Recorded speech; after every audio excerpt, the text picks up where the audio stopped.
ကဘာသာပေါင်းတွင်ငြိမ်းချမ်းကြစေ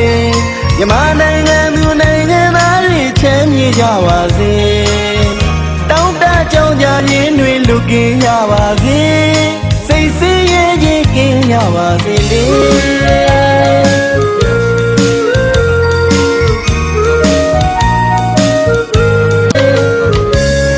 ကဘာသာပေါင်းတွင်ငြိမ်းချမ်းကြစေမြန်မာနိုင်ငံသူနိုင်ငံသားတွေချမ်းမြေ့ကြပါစေတောင်းတကြောင်းကြရင်းတွေလူကင်းကြပါစေစိတ်ဆင်းရဲခြင်းကင်းကြပါစေလေ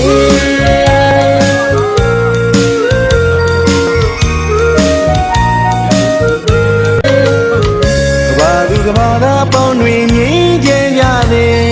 မြန်မာနိုင်ငံသူနိုင်ငံသားတွေချမ်းမြေ့ကြပါစေ